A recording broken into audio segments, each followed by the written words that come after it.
I know there are people still on the line, but we will get started as we have a full agenda today. Let's begin with the Pledge of Allegiance. I pledge allegiance to the flag of the United States of America and to the republic for which it stands, one nation, under God, indivisible, with liberty and justice for all. I'd like to now invite up Rotarian Cindy Peterson, who will facilitate today's invocation.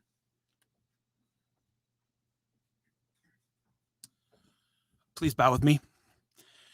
Dear Lord, we thank you for this beautiful day you've created and all the opportunities that lie within. And we just thank you for the ability to gather together today. Lord, as we look at the program today, again, we just share our gratitude for the young people in our state and in our community that represent hope for the future and for the leaders that they're helping shape them and guide them.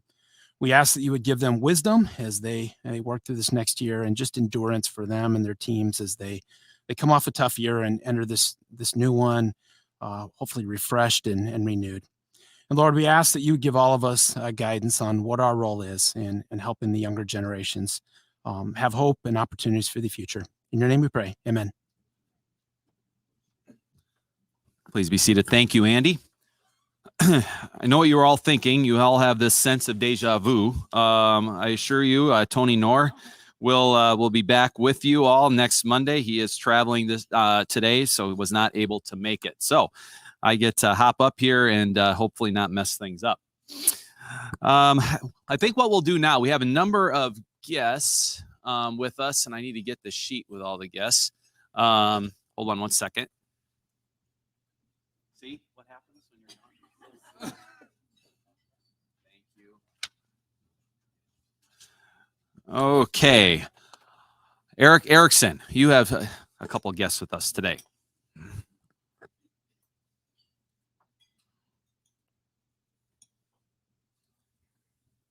Thanks, past President Jason and fellow Rotarians. My two guests, they can stand here.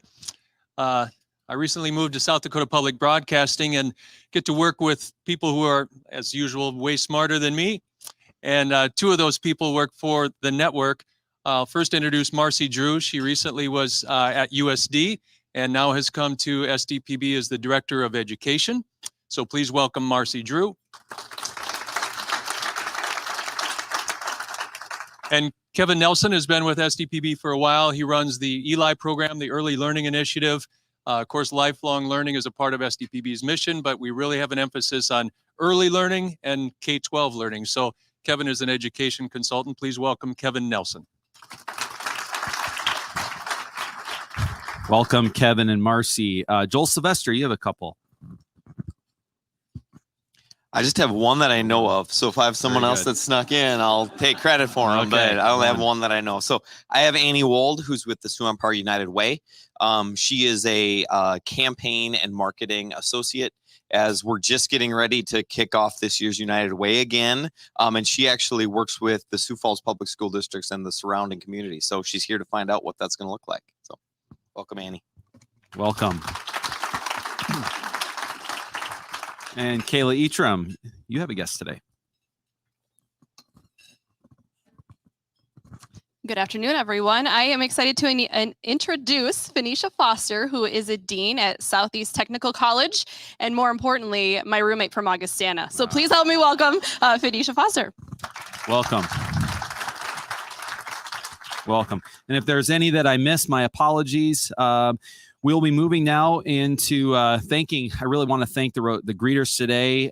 We cannot do this without you. There's a lot of work in getting the greeters lined up, and then for them to welcome all of you. I appreciate their commitment to Downtown Rotary and for being available on these Mondays at noon. All right, we now have a new member induction. Matt Dittmanson, please come on up with your new member.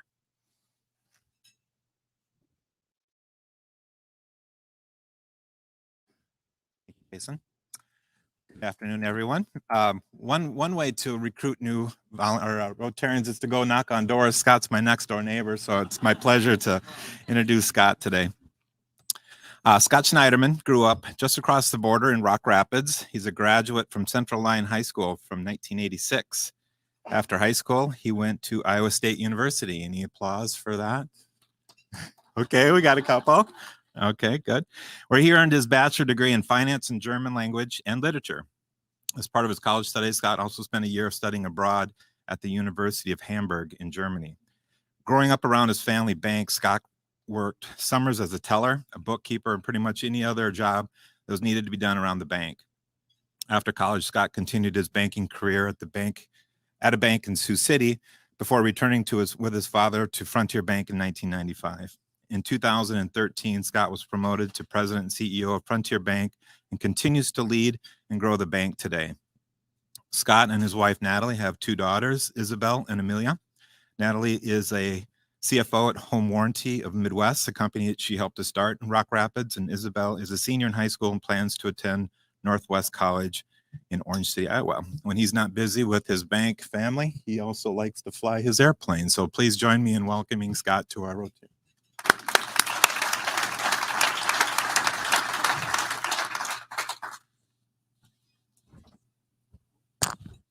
Well, it's kind of fun to say good afternoon, fellow Rotarians. Matt invited me to come to a meeting probably 2 or 3 months ago, and we've been trying to schedule my induction. And finally, today's the day, so it's kind of exciting to be up here.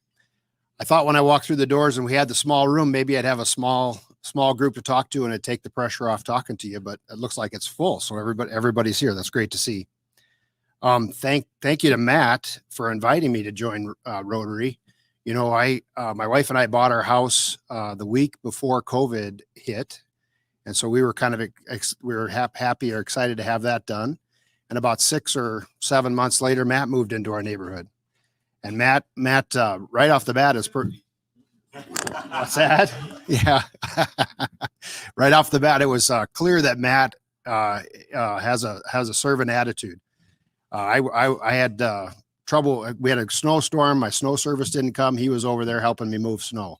I had a tree kind of go down. He offered to come over and help me get rid of the tree. We had some trouble in our backyard, and Matt offered to help me with that too. Matter of fact, I better quit talking about it. Otherwise, you're going to try to recruit him to come to your neighborhood. But we like having Matt in our neighborhood. As Matt said, I'm a second generation in our family business. We're Frontier Bank, started in Northwest Iowa in Rock Rapids, Lyon County. We're just coming up on our 90th anniversary. Next year will be 90 years in the banking business. Both my wife and I grew up in Rock Rapids, went to Central Line High School. And I guess the one thing I kind of wanted to talk about a little bit is community. We both come from a small community. As I've been listening to other inductions, I've heard other people that have also come from small communities. And I think if those of us that have come from small communities, you know that stuff doesn't get done unless everybody pitches in to try to help. And so service is really something that is near and dear to our hearts, both my wife and I. I was a Kiwanian. I hope that's not a swear word in this room, but I was a Kiwanian for 25 years in Rock Rapids. We're active in our community in other ways. But we're just really excited. We've been able to admire Sioux Falls from short distance for all of our lives. And we're just really been impressed with the leadership you have in Sioux Falls, with the dynamic entrepreneurial kind of environment that is here in Sioux Falls. We're excited to be a part of it. We want to do our share. And I also very excited about becoming part of the Downtown Rotary. So thank you.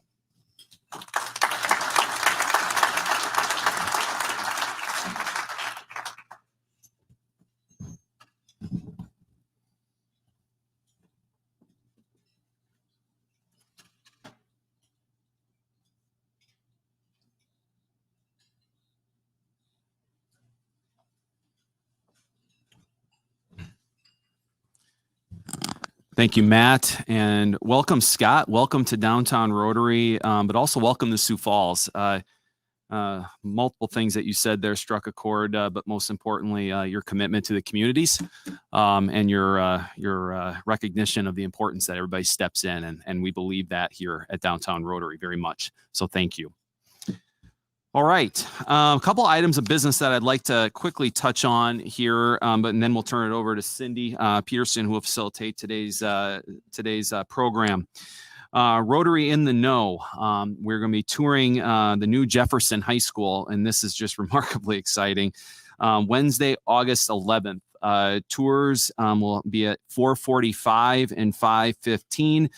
Superintendent Dr. Stavem will greet each of our groups and share information about the facility prior to the tour beginning. Please register. Do your best to register before Tuesday, August 10th. I know a lot of people have already started registering, so please help them get some choreography lined up by having a good count. So if you can register before Tuesday, August 10th, that would be much appreciated. Rotary at the Sanford International Golf Tournament. You're going to hear us remind you of this pretty much nonstop until the day of the event. But Tuesday, underscore that, Tuesday, September 14th from 11:30 to 1 is when we will be having our regular meeting that day. I will not be on Monday, like you all know, and has been the tradition for many, many years. This particular meeting will be Tuesday, September 14th from 11:30. Yeah, there you go. I like where you're going, Joel. You're going to see that in emails. You're going to see us remind you, because the last thing we want is people showing up on Monday when it's already built into your muscle memory. Okay, I will now turn it over to Cindy, but quickly before I do that, I'd like to read briefly a couple of comments in regards to our panelists. Dr. Jane Stavem is a member of Downtown Rotary, so most of us know her. Started her career in St. Paul, Minnesota, where she taught K through 6 music, 5th and 6th grades, gifted education, and served as building curriculum coordinator. 2001, she returned to Nebraska and assumed the roles of elementary principal and executive director of curriculum and instruction for Columbus Public Schools, superintendent of Blair Community Schools in Blair, Nebraska, and the associate superintendent for instruction for Lincoln Public Schools in Lincoln, Nebraska. Prior to coming to Sioux Falls, Dr. Jane Stavem was the superintendent of the Lake Washington School District, which included the cities of Redmond, Kirkland, Sammamish, Washington. We all know a lot of her achievements, and since she came here, she has not been wondering what to do with her time. She has been busy. So please join me in welcoming Dr. Jane Stavem.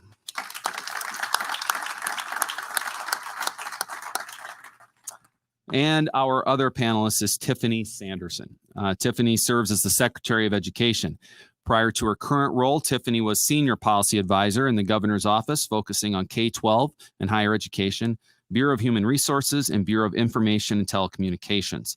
She also led the Governor's workforce efforts. Tiffany is new to the Downtown Rotary Club, so I'll give a few more things here. Tiffany lives in Pierre with her husband, Nathan, the executive director of a statewide trade organization, and their son, Carter, the director of their free time. She enjoys time with her family and friends, adventure and outdoors, traveling, running, and supporting community efforts. So please join me in welcoming Tiffany Sanderson. All right, Cindy, It's take it go away. time. Let's go. It's go time. Fellow Rotarians, both of you, thank you so much for being with us today. I'm absolutely looking forward to this because as we looked at our calendar, we realized it was August. Today is August 2nd, and most of us associate the month of August with the start of a school year.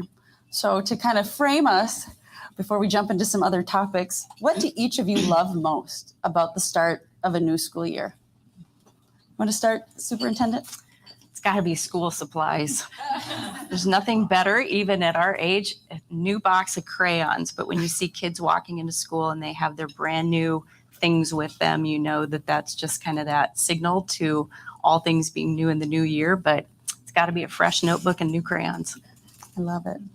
Secretary Sanderson. Yeah, I'm a big fan of office supplies and school supplies. I love that, but I also just love the energy that people have had a break and a time to step away and be with family or involved in summer activities, and they're ready to come back to school, and just the excitement of being back in that space and in activities and in the learning environment. There's just an energy that can't be replaced for the first 6 weeks of school before everybody really settles in.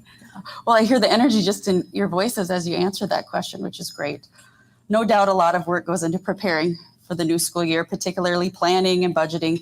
Dr. Stavem, your school board approved a budget with more than a $2.8 million increase. What is that additional investment going toward? There is a lot packed into that, but a vast majority of that is COVID spending. We refer to that as well as teacher compensation, and I know we may get to that later. But the board passed a very comprehensive budget that really tries to get at the learning needs of our students, just like we always do, but with that COVID factor of having some lost learning time in there, as well as some of the supports that we know are needed. In addition to regular supports, there's some social emotional needs, behavior, instructional, and really trying to shore up some things that we hope will really make a difference in helping our kids keep pace with their academics. That's tremendous. Statewide, Secretary Sanderson, the Department of Education received, I might have this number wrong, $382 million from the U.S. Department of Education's American Rescue Plan. How did South Dakota come to receive those funds, and what will they do for South Dakota schools and students? Yeah, so we received in the March congressional package, March 11th, the president signed it into effect, $382 million.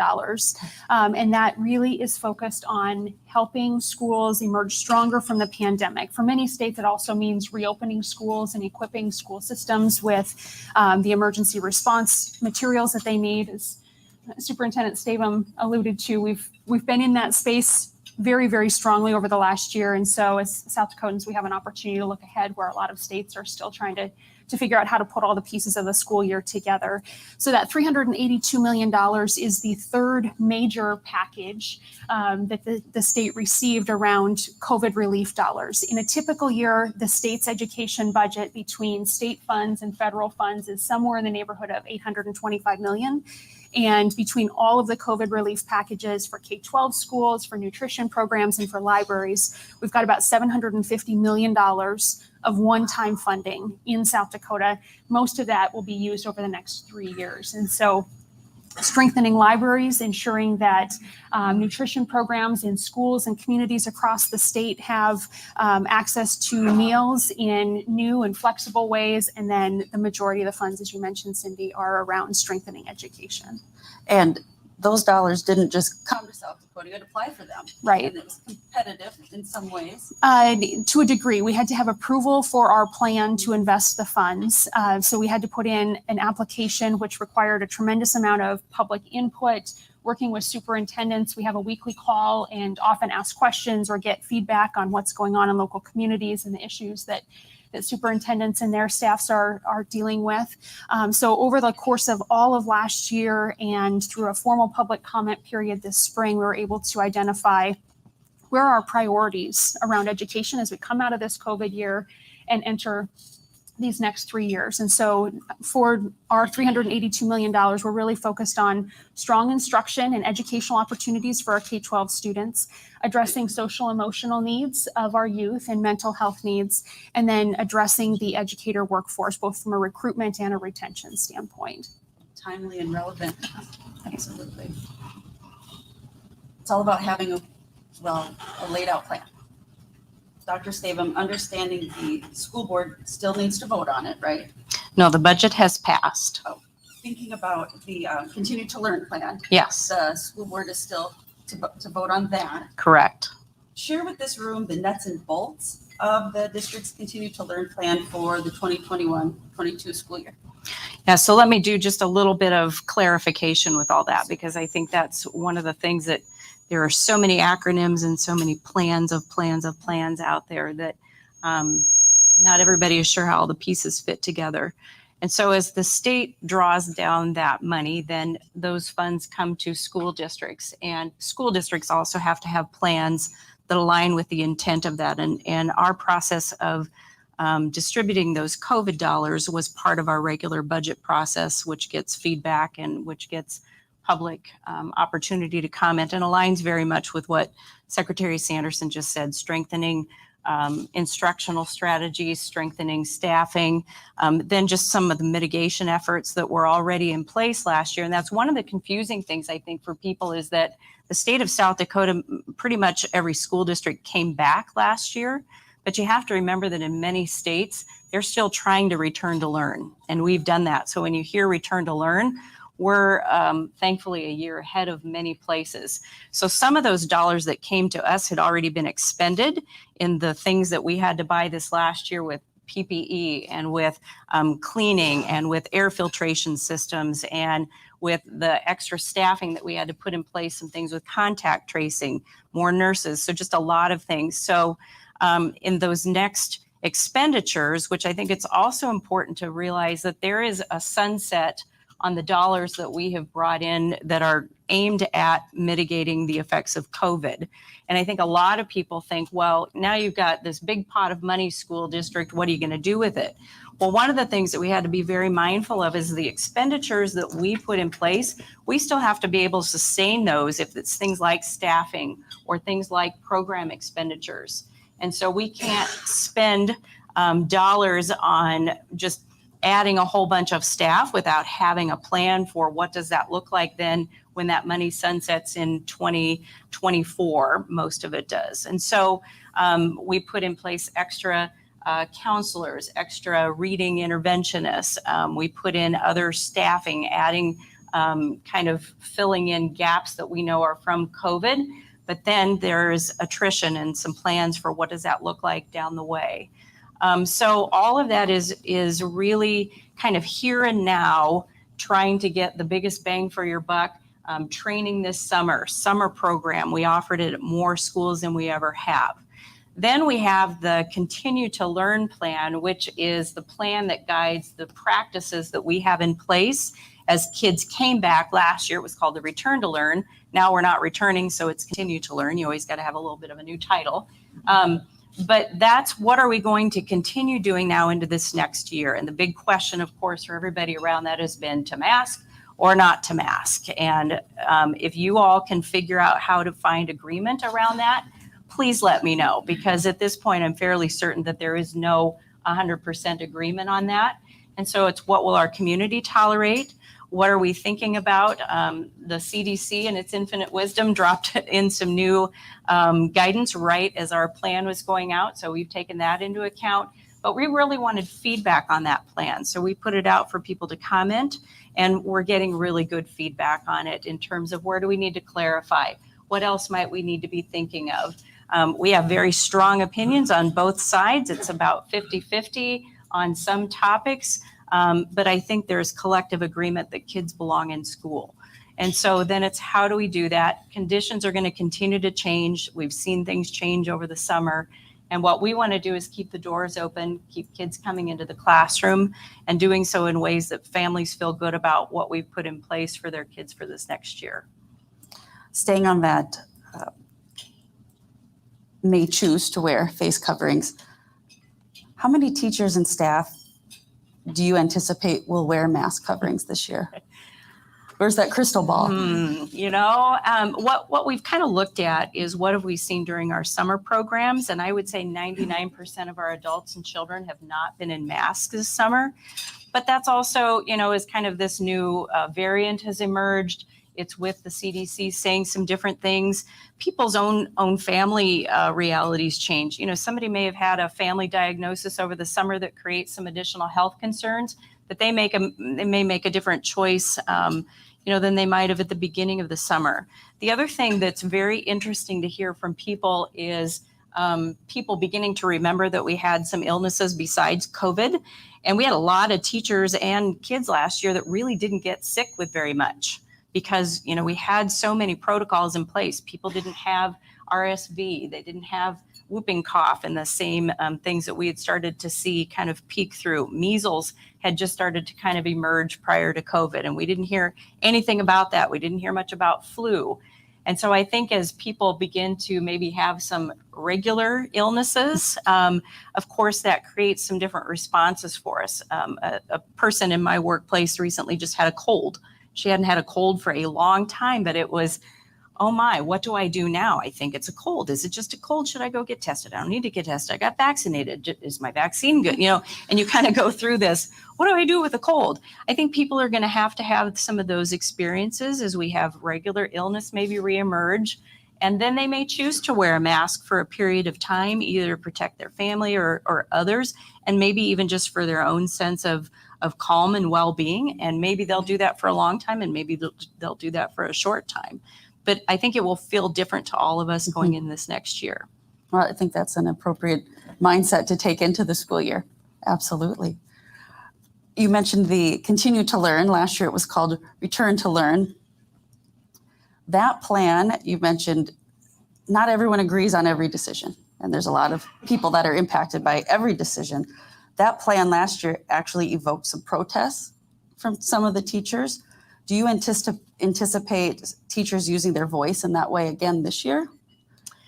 Well, I don't think it would surprise me. People want to be heard. They want to have a voice. And that's one of the ways that sometimes happens is in a little louder way at the public comment section, or maybe in ways that are visible to the greater community. But I always look at what's behind whatever form it is that people are taking to share their voice. And I think at that point it was fear of the unknown. It was conflicting information that we've all had to deal with, and really just wondering what does that look and feel like? Because when teachers left their classroom, it wasn't in the typical ways of, let's tear everything down and we get this progression to the last days and we get to say goodbye to our students. It was doors shut. We don't know when you're coming back.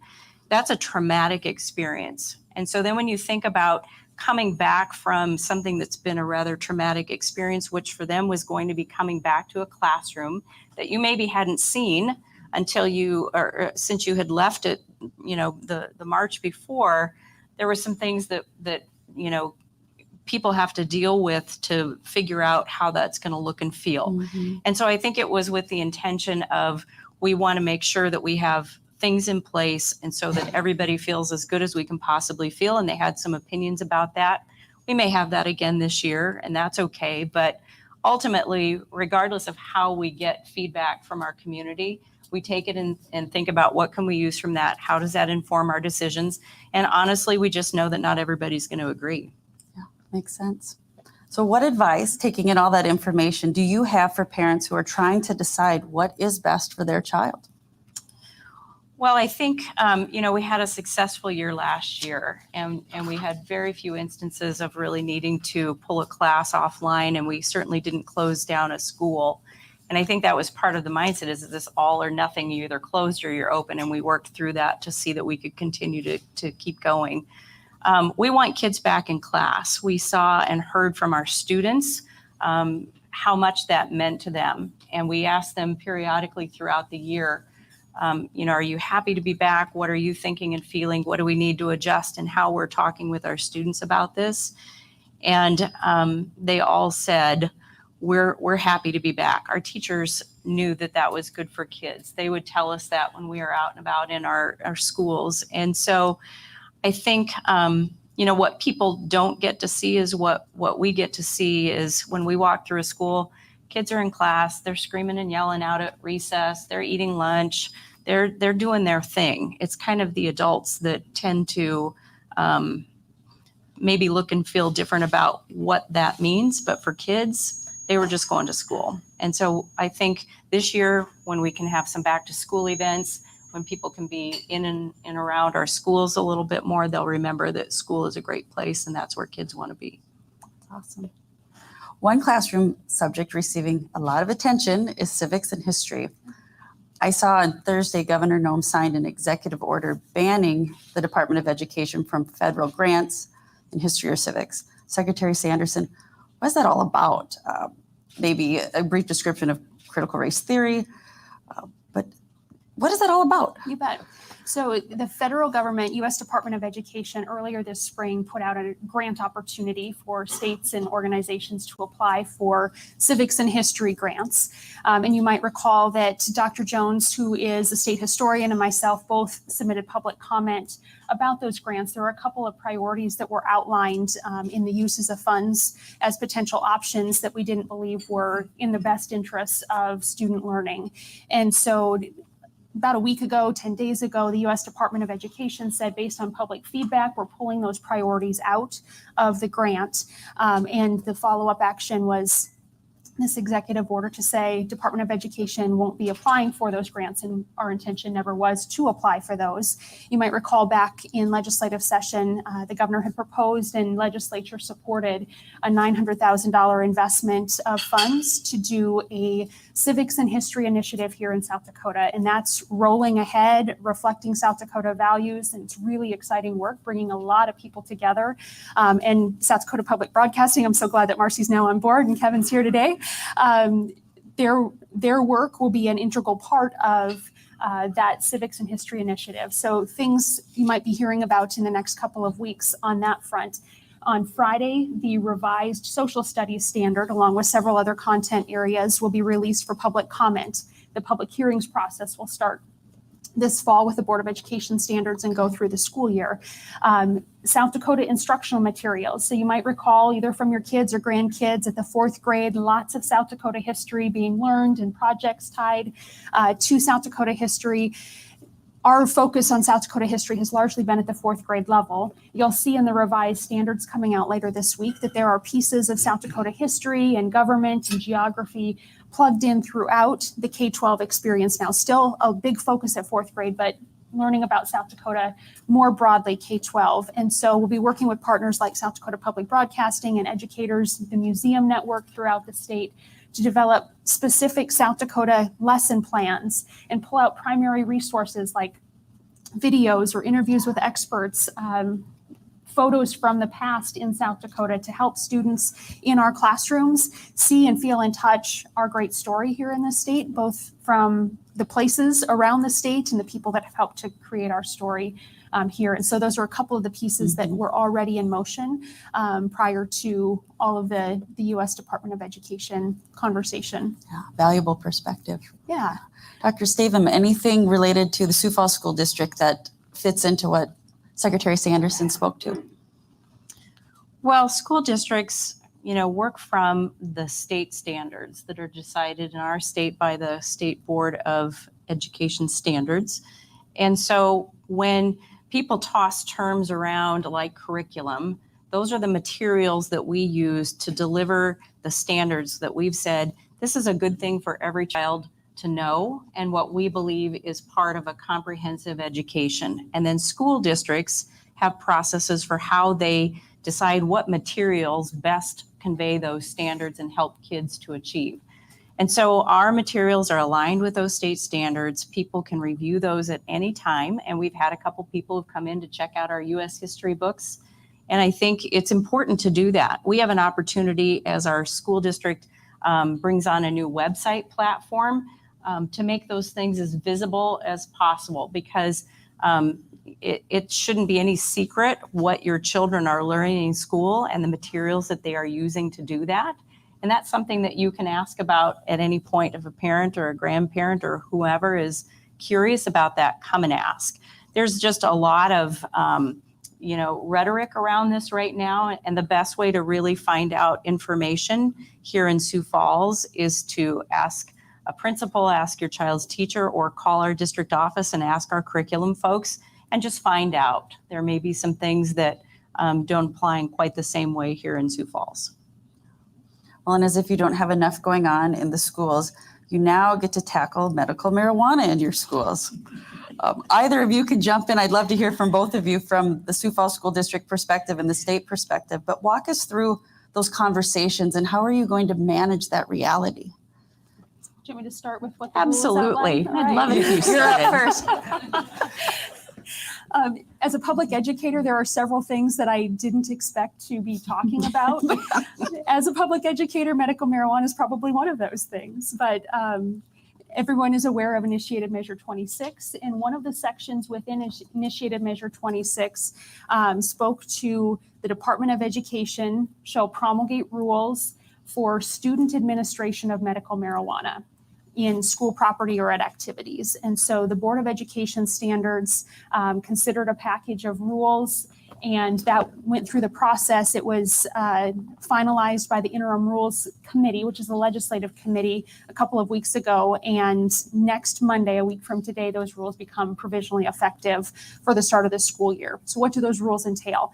There's a couple of sections. The first one sets mandatory policy across the state to say that a designated caregiver, that's somebody who, if a student has a card to use medical marijuana as a therapy, their designated caregiver can come onto school property or to a school activity to administer that student's therapy to them. So that's consistent across the state. It also outlines in another section several areas where schools can set what we call permissive policies. So things like a school could set policy around expectations for students regarding safe environments. So think about a wood shop or a chemistry lab. The school might set some policy to ensure that the student themselves who's using medical marijuana or the students that they're working with are all in a safe learning environment, free of distraction. So those rules are in place for the start of this school year as Initiative Measure 26 required. I also know that as we look ahead to the 2022 session, it's going to be a hot topic, not just for schools and student use, but broadly medical marijuana. Mm-hmm. Dr. Stavem, how do you get policy and reality to align? Well, just like COVID, what's really interesting for school districts is that when we work with whatever it is, mitigation strategies or laws that pass, we're working on a student level as well as an adult level. And that always adds some complexity that not every organization deals with. So when we look at what that means for students, we're thinking about things in terms of storage. Are we going to allow storage to occur on site? Some of the questions that remain is what federal laws say about controlled substances and what does that mean when we're trying to uphold the spirit of the law, which I have to remind people really probably only affects a very, very, very small number of students. When you look at the requirements that are in place for somebody to actually have this prescribed or given for use with a child, it's a very narrow band of students, I think, that would qualify for that. So if you're envisioning, like an entire room full of kindergartners lining up in the morning for their medicinal marijuana, we need to kind of dispel that, because I don't think that's what it's going to look like yet. That's kind of what's created when we, hear about it. It's going to be a very, very small number of students. And then it's not a USDA approved medication. So when we think about the ethics part of it for our nurses who may be administering that, we have some considerations there that we have to give for our professionals. And so the law defines caregivers, and somebody has to be approved as a caregiver. It's not just anybody who could show up to do this. So we're trying to look at how do we how do we stay in line with the intent or the spirit of the law while still having other things considered in terms of federal law and some of the things that are unique to that blend of adults and children in the mix. Let's switch gears. Good. Secretary Sanderson, your department released a report on the impact of COVID-19 on K-12 in South Dakota. I saw the response rate was over 800 schools. So it's fair to say the findings are fairly comprehensive. What did you learn in this study that was most surprising, and perhaps what also was most concerning? Great question. So if you haven't yet seen the report, and appreciate the artists and their details that they shared with the Sioux Falls community and the state on that report, but it really did two things. One, helped to tell the story of all that schools did this last year to educate students, whether that was in person or in distance learning situations. And two, helped us focus on what's next. And I laid that out for you at the beginning when we were talking about the American Rescue Plan: strong instruction and education opportunities, social, emotional, and mental health, and educator recruitment and retention. I think what was most surprising to me was the consistency with which those three things were priorities amongst all stakeholders that have a say and an interest in kids' education. That was school administrators and leaders, it was teachers, it was parents and students themselves, and leaders of education organizations and nonprofits throughout the state. Those three priorities rose to the top over and over again. In fact, as we were talking about what are your priorities as a stakeholder in terms of investing those funds, those three rose to the top in every group. And at the bottom of the list were things like school facilities and COVID mitigation spending. So that was a resounding message through public comment. What was most concerning to me as we looked back at last year is the extended length of absences by more of our students. In a typical year, we've got about 3% of our 150,000 kids in the state that miss 30 or more days. 30 or more days is 6 weeks of instruction or more. It's a significant amount of the school year, almost approaching a full quarter. That in itself is concerning to me, that we've got on a typical year 3% of our kids in that bucket. This year that rose to about 6.5%. So we had a tremendous number, 8,600 kids who missed 6 weeks or more of the school year. And primarily those were students from low-income families, Native American families, Hispanic families, and special education students. So that gives us some really clear direction on engaging students and families, welcoming them back to school. And I think we need to be smart in offering flexible options, especially if it was a 10th or 11th grader who missed a tremendous amount of the school year. They've got a really short window to stay engaged in their education and get set up for success with what comes next, whether that's going on to work or some kind of post-secondary education. And so this Wednesday here in Sioux Falls, we're bringing together about 100 people that are going to help provide recommendations to us. It's educators from the K-12 system and higher ed, it's education leaders in nonprofits and education cooperatives. Several in this room are on that list, and looking for recommendations on how do we reach out to families and students throughout every means available and re-engage them in education as we look ahead in this next school year. So already using the data. Already using the data. What can you tell us that you learned about enrollment shifts? This is really interesting. So you'd think that we've got 149 school districts in the state and about 50 non-public school districts. You'd think that we'd continue to see growth in mid-sized and large-sized districts and steady state or declining enrollments in small districts. That's been our trend for a very long time in South Dakota. This year, though, there were only 25 school districts in the state out of 149 that saw basically level enrollments.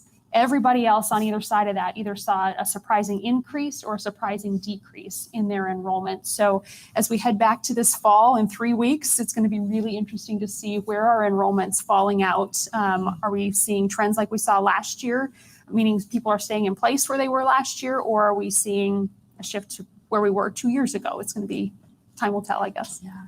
Anything else on that learning loss topic that would be worth sharing with this group? Yeah, I think that as I've talked to school leaders across the state, there's kind of two camps. A group of leaders that say, as students came back, They were engaged, ready to roll. We didn't experience a tremendous learning loss from that lost instructional time in the fourth quarter of 2020. And other districts who saw a tremendous amount of learning loss for a variety of factors. And so it's a reality that all of us in our communities across the state are now in support of, or need to be in support of, is no matter where a student is at and where their family is at in this moment, we need to support them and help their students move in their education path and journey and grow going forward, and ensure that they're ready for whatever comes after the K-12 system. Yeah. Another reality was that there are students who walked out of their classroom in March of 2019 and haven't walked back into a school.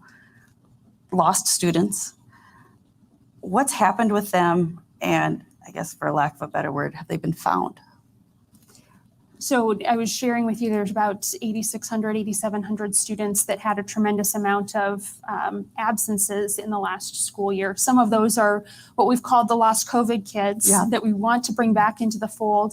And probably there are some beyond the actual attendance numbers that haven't been enrolled in school and for one reason or another haven't been engaged in education. And so that 8,700 is a good canary for us to pay attention to, that there's more students who had less engagement in school last year.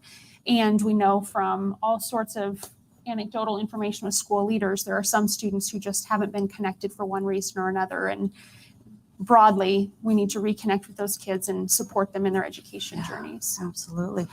What would you like to say about that? Yeah, there's just a few things that come to mind. You know, one of the difficulties last year that we're hoping to begin moving away from was the aspect of quarantining last year. So a student maybe was asked to quarantine 10 or 14 days, even 7 days at one point.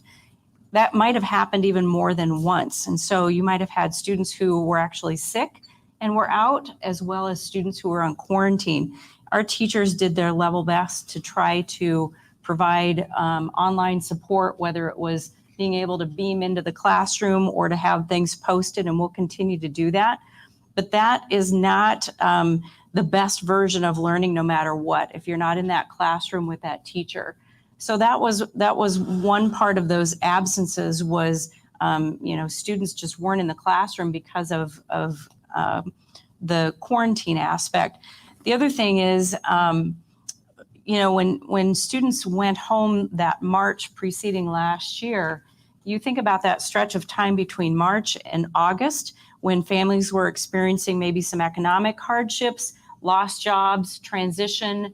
Many students needed to go to work during that time if they could find something to help their family. And, unfortunately, some may have stayed there. If we dropped them so that they were technically listed as a dropout, we then lose that ability to track over time if they return to another district or what that looks like. And that's one of the things that we want to help work on as a state, that maybe it's a little harder for you to be dropped from the roles of a school district. But re-engaging our counselors, our teachers were literally going door to door last fall, trying to find some of those students. But if they had moved out of Sioux Falls or to another district, it was going to be much harder to do that. I also just wanted to say with that, with attendance, with enrollment, with engagement, we have a lot of students who are still continuing to help their families because of some of the economic hardships. I have a wonderful young man who agreed to be part of my youth advisory group, which meets at 7 o'clock in the morning. And he did that because that was the only activity that he could say yes to, because he wasn't able to come to after school activities. He has 7 siblings, and he goes to work immediately after high school is done for him and works until 8 or 9 o'clock at night. And I think that's a reality for more of our kids than what we sometimes realize. And then staying in high school full-time, working many, many hours, trying to help your family, that's all part of some of the effects from COVID. I was really glad that the Department of Ed did that impact study, because in our digital age, it will be really interesting for people to try and trace the history of this if they're dependent upon what was in the media for actual what did this create for you. I would love it if everybody in here would write down what it was like to go through the COVID pandemic, because my grandchildren or great-grandchildren may not be able to see a record of it like we could from the Spanish flu in, 18 19. And I think it's important to have a record of it. But the other thing that's really important to note is that the effects of the pandemic aren't over just because we're starting another school year. We don't know what some of those ripples will look like if you go out 10 or 15 years. What do the kindergartners from this last year who had a teacher that looked like this, teaching you how to read, what does that look like when they're a senior? What does that look like, when they're an 8th grader? And that's what we have to continue to think about is this isn't over yet, and some of the ripples will stick around for a while. So it's great to have a record, a point in time to go from. Teachers last year were classified as essential workers. Today, we're seeing many businesses and organizations implementing vaccination requirements with their employees. Secretary Sanderson, I'll give you this fun one. Are districts across the state having conversations about mandatory vaccinations? There are some that are talking about mandatory vaccinations. We had one district last school year that had been entirely virtual learning, and in April had asked that as staff were coming back to welcome students for the last couple of months, that their staff show that they were vaccinated. That's a school board decision in terms of their personnel requirements. You're probably all familiar with EEOC and their guidance around vaccinations, and religious exemptions or ADA exemptions apply in that space. So if a school board were to choose that there were a requirement around vaccinations for their employees, those would certainly be in place as an employer here in the state. But by and large, school districts are not looking at mandating or requiring that of their staff, but certainly have been encouraging since that became an option through Department of Health and their options. And I'll just mention it kind of segues into testing options available to school districts. Last year, there were a couple of testing programs available for staff and employees of districts. And as the school year progressed and technology evolved, if a student or a staff member were showing symptoms, there were tests available to see, was it a COVID response or was it a regular sickness that might have been presenting itself in the school environment. So that was in place last year, and you can read about the details of that if you'd like within the report we put out last week. But we're also this next year providing, in partnership with Department of Health, several testing program options, including over-the-counter test kits that students can be sent home with if they're presenting symptoms. Wow, really responsive. Is the Sioux Falls School District having those conversations? We are not having conversations about requiring vaccines at this point. Part of it is a real practical matter when you think a lot about some of the different decisions that are made. In Sioux Falls, we have substitute teachers, and we typically can fill those absences if a teacher is out sick. If I'm in a rural district with limited populations around me, and I have maybe 1 or 2 people who substitute teach for the district, and that's typically adequate, that might be a really different decision for a district to make if they have limited ways to kind of fill the gaps should people become ill. Right now, we think that's a personal choice, and as we've been encouraging it and providing good information, testing, we've seen people take advantage of it. We have great health partners here in our community. And so at this point, we don't feel like that's a need that we would need to pursue it. I can't think of too many programs here at Downtown Rotary where workforce challenges aren't part of the conversation. What does that look like, Dr. Stavem, as you head into the upcoming school year? Well, it looks like unfilled positions still for things like bus drivers, educational assistants. We're doing pretty well for our teachers, but that was even becoming just a little bit difficult as we were filling some of the last positions. If you think about this last year, you think about the number of students who might have held out of college for a year if they didn't want to go back to a virtual environment, maybe delayed their graduation even by a semester. That impacts our pool of people. Uncertainty, just having other health considerations, and then just low unemployment here in Sioux Falls. It's a great problem to have, but it's affecting virtually everybody, including the school district. We want to make sure that people know we're a great place to work, that we have a much higher calling than everybody because we work with children. No, I'm just kidding. But, it's a great way to serve students and serve the community. But we need a lot of people to do that in a district of, nearly 25,000 students and lots of facilities and lots of things to make happen every single day. Well, it's important for this room to hear about that. Secretary Sanderson, from a statewide perspective, what are you seeing? Everybody in every corner of the state needs staff. They need certified teachers. They need qualified school leaders. That's a resounding message. The open positions right now, going into the school year 3 weeks away, we still have almost 120 unfilled positions for classroom teachers. That doesn't include bus drivers or nutrition program staff or front desk staff. That's true certified teachers. And so schools are making really hard decisions right now. Do they look for a long-term sub and keep a section of third grade open, as an example, because of a hardship case? Or do they rearrange classes a little bit and put more students in a class? Those are the tough decisions that folks like Dr. Stavem have to make at this point in the school year. We're seeing a special increased needs in special education. At the top of the program, Dr. Stavem talked about reading interventionists or some coaches to help provide some one-on-one tutoring for students who are struggling in math or reading or other academic areas. So through the federal dollars and the grants, we're definitely seeing that schools are looking for increased staffing levels in some of those high need areas. So some of our gap, I think, is from the increase in staffing that many schools are looking at for this 3-year period.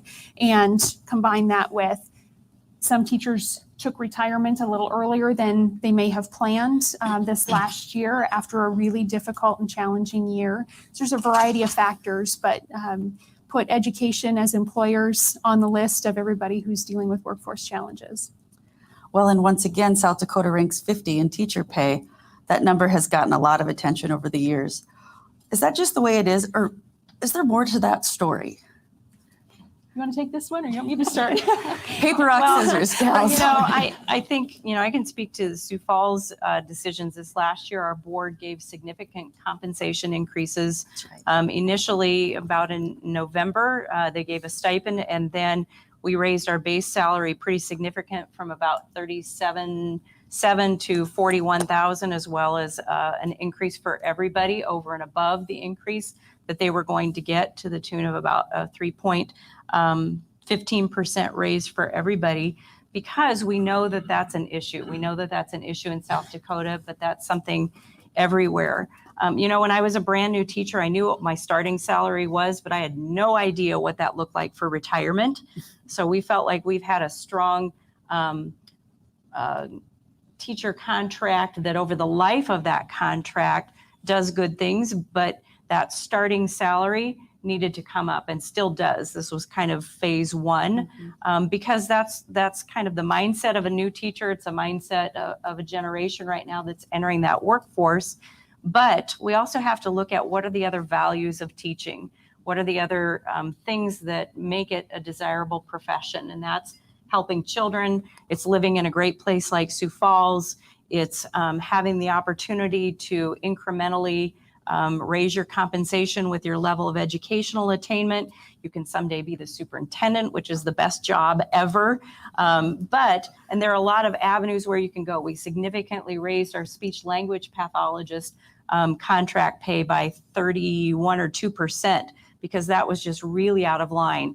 So it's not just teachers, it's everybody. We raised our educational assistants hourly pay by about 12%.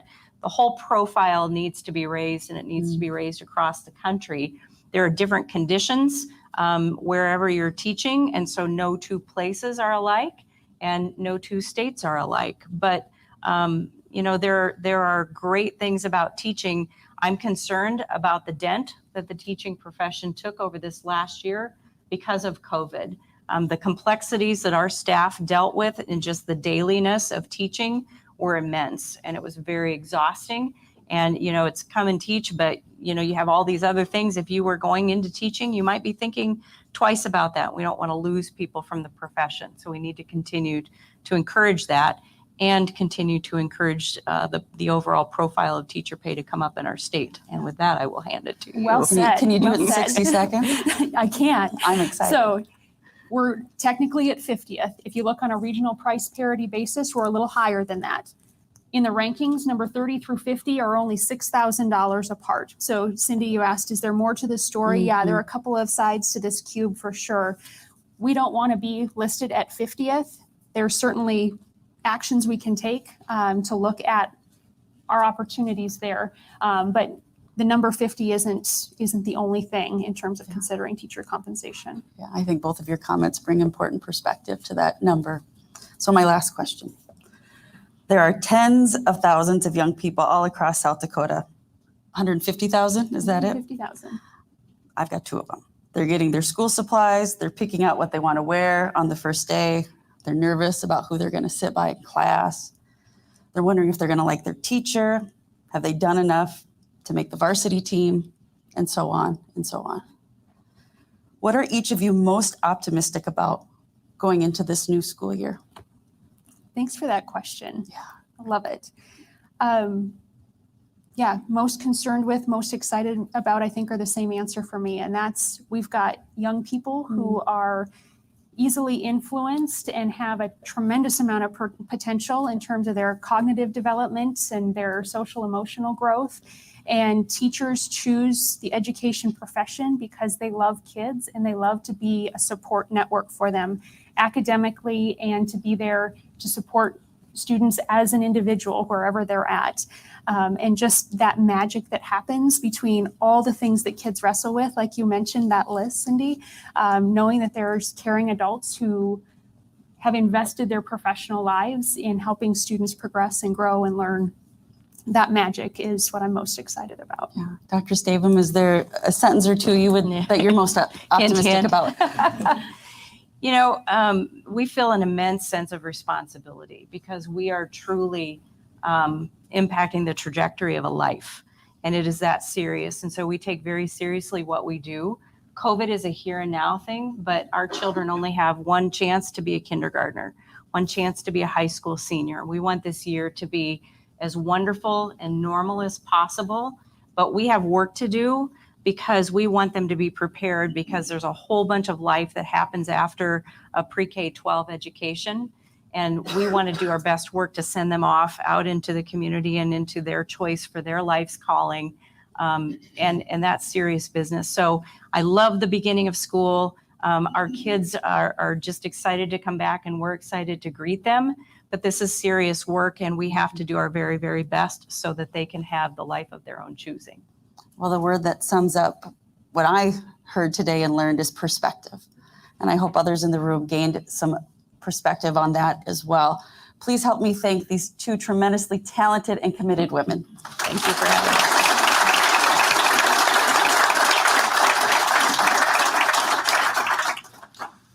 Dr. Stavem, I think you said it in jest about a higher calling, but indeed, education is a high calling and it's anything but easy. So thank you, the 2 of you, for being here with us. And as a father of 4 in the public school system here in Sioux Falls, I'm grateful. All right. Next week, we will have a community COVID update from Drs. Elliott and Dr. Wilde from Avera and Sanford. We thank you guys all for joining us today. This meeting is adjourned.